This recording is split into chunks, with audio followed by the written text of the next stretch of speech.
Hi, she's Trixie, and I'm Sarah, and this is our Yarn World, a place where we come to share the love of arts and crafts and yarn crafts and all sorts of crafts. And sewing crafts. Yep, and we come together with you to share it with you in hopes that you would share it with us in the comments or with your own videos. We're just doing this as a side hobby for ourselves, a way that we can try to see if we can find others that share the same passions, because we can find people obviously in our own hometown, but it seems that we tend to find people with our specific interests on YouTube more often. Yes. And so we're just taking our own leap out here and we're just enjoying it along the way, honestly. Like, my mom has been mentioning a lot how she's getting excited to see our channel's growth, and honestly, I'm just over here just excited just to make another video. So it's just been so much fun. We're on episode 22, and we have a lot to share with you today. A little bit different. Yeah. Not the same list as we normally do, but that's good. Yeah. That's a good thing. So, I know that you have a lot to share today, So I have a finished object, and I'm going to start with that because I'm excited. First of all, it's made out of Super Saber ombre, and such a good yarn, such a good fun yarn to use. And I used two different ones. One was hot sauce and the other one was deep teal, and because it's ombre, it looks different all the way down. It's so cool. But so let's see, we have starting at the teal, going down, but it shows different colors as see, and it goes down to the lighter blues and the darker hot sauces. And so it's pretty much she worked the ombres as they were going through in their own rows, and as each one of them were doing their own thing, it intermingled with each other. Yeah. And it's pretty cool to say these ombres working and doing their own thing with each other as they're going from light to dark on their own cycles. It's like a dance, honestly. Right. I did 6 rows of each before switching color, and in a half double crochet with a K-hook, and so fun. It was so fun. How many chains across? 110. Well, 111, but by the time you come back, it's 110. Yeah. And it's just a lap blanket for when you're sitting at night watching TV and you just want a little something on yourself. Nothing too bulky. But it comes up to your neck and it covers your feet. And so I'm not measuring anymore. I just measure by that. If it will cover my feet and come up to my neck when I'm sitting in my chair doing this, it's done. Yeah. And I've got a special person to give it to. I can't wait to give it to her. And yeah, so that's my finished object. And the next thing is for someone out in California who loves ice cream. And because she loves ice cream so much, the first color in this is Karen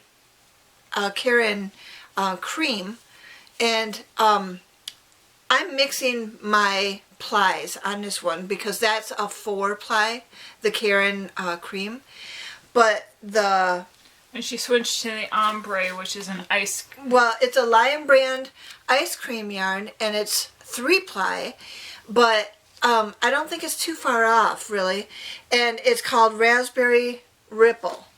And so this is how far I am right now. And it's so pretty, and it's all her colors too. She loves light purples and light pinks and blues. And so it's just perfect. And of course, holding it all together is my little yarn charm stitch marker. So yeah, and I have 4 of these Lion brand ice cream yarns, and they are, let me see, 394 yards.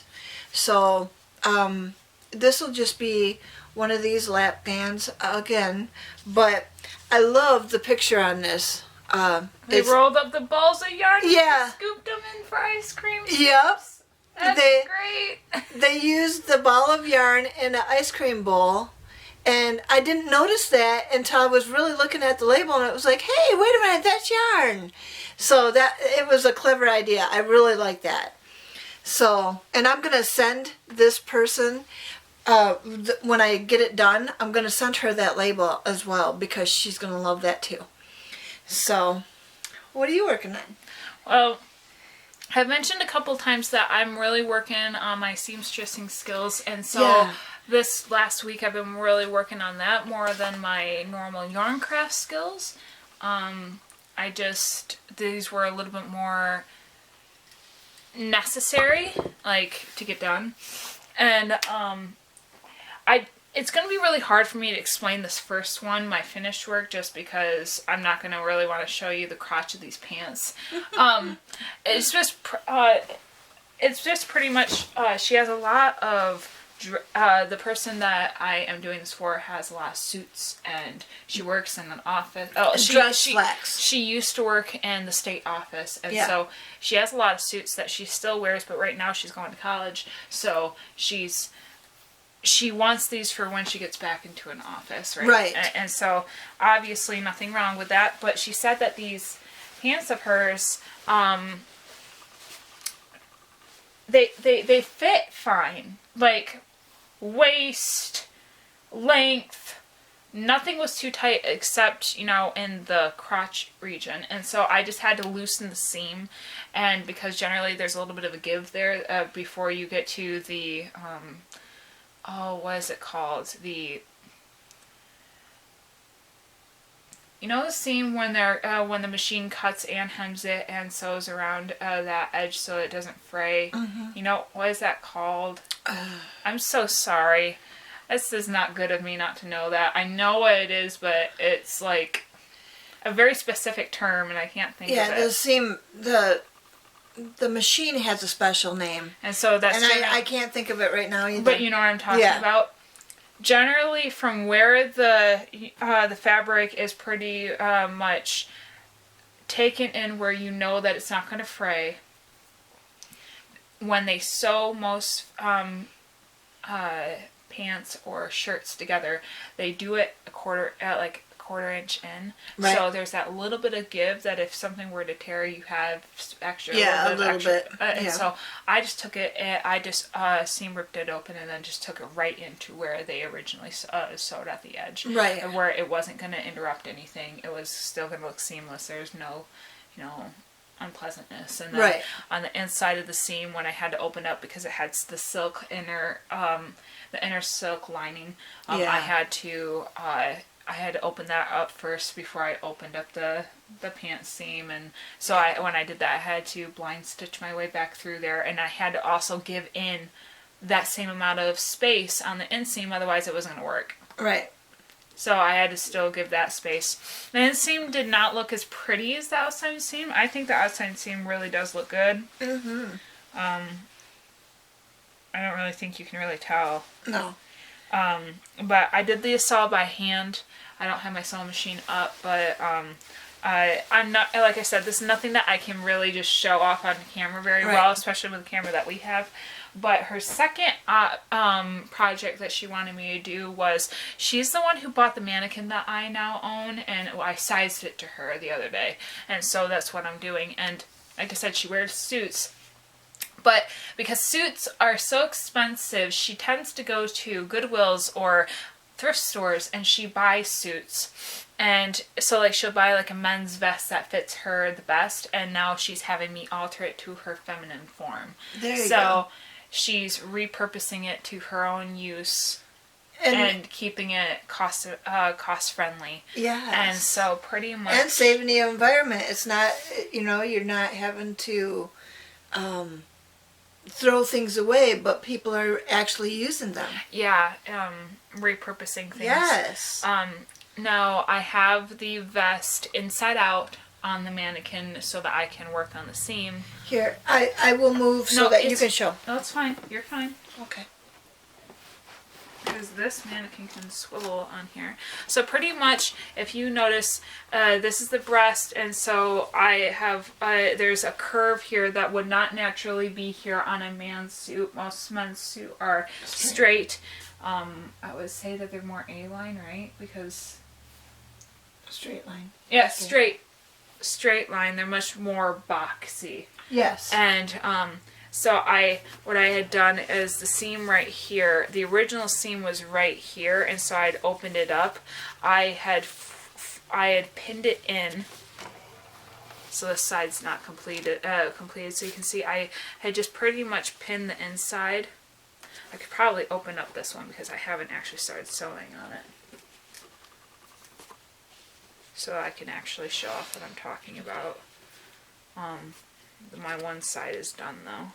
But pretty much right here, I just, I tucked in on the seam to where it actually would naturally fit better to her form, and I just took it in. Now luckily taking this in, it fit right back inside and went flat, and because there was so much extra give, I had to tighten in on the arm. And when I did that, I just am now able to bring it in and lay it flat, which makes the inseam more towards the breast. It's not in line with the actual outer seam anymore, but I don't really feel that that's necessary for this alteration. I'm not trying to be authentic. I'm just trying to make it as simple of an alteration as possible that will get her the quickest results that still look okay. Right. And so this is what it looks like now that it's finished.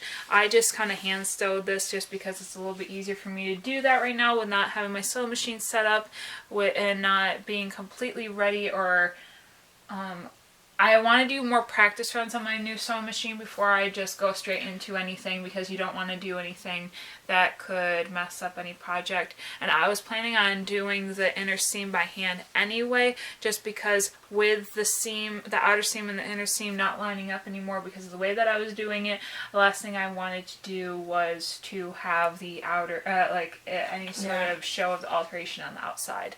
The only thing that I'm going to try to see if I can show off. I just have to lift up the bodice on my...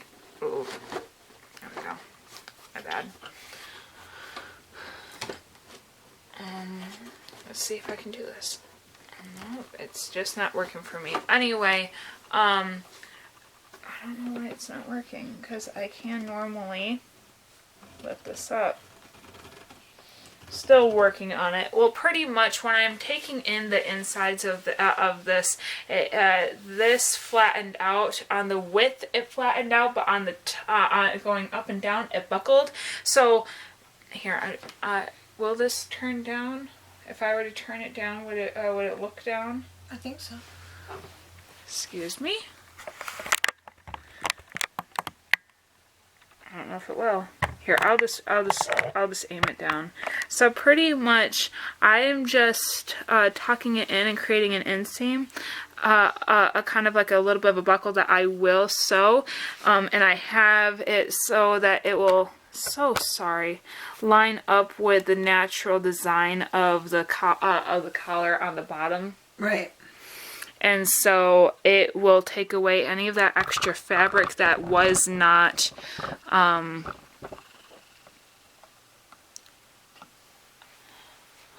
to take it in properly, so that it is no longer buckling or not laying smooth or not laying to its new alteration. Right, it's a form fit for her. Yeah.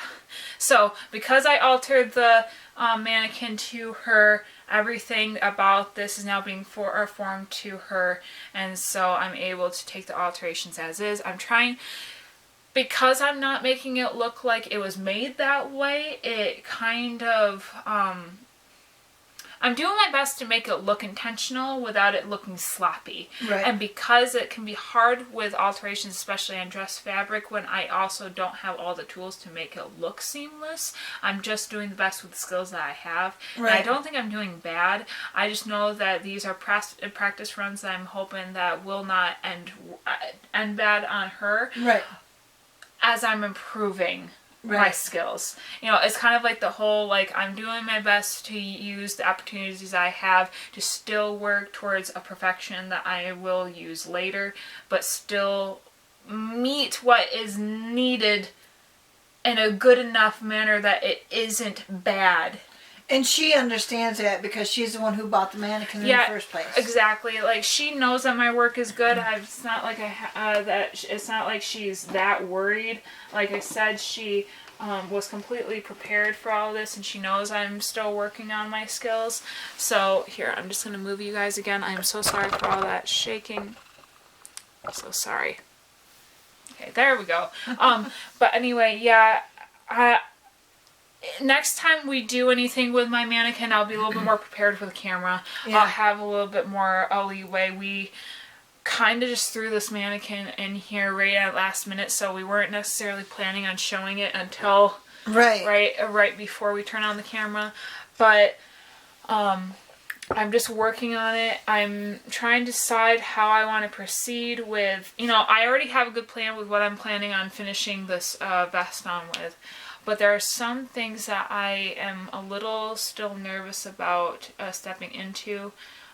There's a lot of trial and error when you're doing it without anyone who has actually taught you. And a lot of the seamstressing courses I've looked up are more clothes design. So it's like teaching you how to make clothes so that you can learn how to alter clothes. Right. Which the principle still stands. I get where they're coming from, but at the same time, it's not necessarily my desire to make clothes. It's my desire to fix things for what people want it to be. Right. So it's kind of like the desire is not the same, but the tools would be necessary if I wanted to continue. Yeah. So I don't really know how I want to further my skills, but I'm doing my best. I'm hoping to maybe find online courses, or if I can even see if I can apprentice to someone in town that already does sewing. Well, there's Skillshare. Maybe that'll help. There is that. But I feel like hands-on will be a little bit easier for me to learn in any case. But it's just things that I'm trying to figure out, testing my waters in. So it's all good. Yeah, there's that. God did create us to create. So our skill set is always going to be changing. We're going to have new desires or new talents or new things that we want to do. And I think that's a good thing. We're not going to get stagnant if we keep learning how to do new things. Mm-hmm. And it's always a fascination to me too when all of a sudden it's like, well, I love to do this, but now I'm starting to love this too, or whatever. And so I always enjoyed learning something new. That it's always been something that came naturally in our family. Yeah. My grandmother was a reader. She would go to the library. Her and my grandpa both. Their highlight of the week was Saturday when they got to go to the library. They brought a whole brown bag. They would fill the brown bag with books and come home and read them over the week. And then go back the next week and take those books back and get new ones in that brown bag. And they both did it. I mean, they were learners. They were readers. They always had all kinds of different interests. And they were smart people. And it fostered my love of reading and learning and getting things done because you can do it. You can learn anything in a book. Mm-hmm. So, and that's what, when I was teaching Sarah through homeschool, if you can read, you can learn. That was our motto, and we stuck to it, and it's still an everyday thing. Well, I was just even thinking when it comes to, you love to craft, and you always think you're going to stay in one lane, and then you cross over because something crossed over with it. So it's almost kind of like, I know this is going to sound cheesy, but I'm just saying it because it's true, and I feel like a lot of you guys are going to end up being ladies, so you might understand. You like reading romance, but you always think that you're going to like only one form of romance until you see it displayed in a different genre, and you're just like, I can get into that genre now that I see that romance can cross over. You know what I mean? Because you always think, like, oh, sci-fi is not going to be my cup of tea until you see it in a romance. Or, you know what I mean? Until you see something that you already like. Right. Something new is not going to be appealing until you see it crossed over. It's kind of like... dealt in a different way. Yeah, exactly. So, I know that was kind of like a corny explanation, but it's the same principle as the whole... You know, I love to crochet and I love to create things, and then it was just the whole, well, I like to create like amigurumi. And then that caused me to go on a tangent on Pinterest that it was like, you can make lion heads or like, you know, like animal heads that you can mount on the wall that look very realistic, that all it is just crochet. Right. Or knitting. Exactly, yeah. Just depending on the textures and how it's laid out and how it's taunted over this, over and sculpted, it's really cool. And I'm just sitting there being like, it pretty much is a stuffed animal, but it's just realistic. Right. Put in a different way, done in a different way, skill done in a different way. Right. We're going to do our Bible verse real quick, and then we're going to go get the kids because they're waking up. So, the Bible verse today is, have salt in yourselves and have peace with one another. And that's Mark 9:50. If you have salt, you have the tenacity, you have the desire within yourselves. You can always have peace with other people. You determined to do that. I guess for me that verse is more of like, we all come with our own form of spice. Yeah. You know, our own something else that we can bring out in the world to make the world be much more flavorful. You know, the Bible was talking about when we're the salt of the world. If we weren't there, it wouldn't be worth it. You know, the cooking isn't worth it unless you can taste it. Yeah. And there's something about, you can live life without even being able to enjoy it because it has no flavor. Right. And yet there are these moments when we realize that it was always there, it was always in us. Yeah. And there's something about the whole finding peace with one another when we realize that a lot of times we can find peace in ourselves first. And having salt and light is what God calls for us to do. When we have those things, peace comes. Yeah. So, well, we are gonna wrap it up early. Yeah, because the poor kiddos are waking up and calling for us. So. Yeah, so sorry about this short video, but we were laughing really hard before the video started, and we probably stopped and started this video probably about 10 times before we actually were able to press play, so that's the reason why we're cutting it short, because now the kids are awake because we spent that 2 hours laughing. So, we hope you have a good day. We hope that you're going to get a good laugh and that you are able to get all the projects that you want to get done. Yes.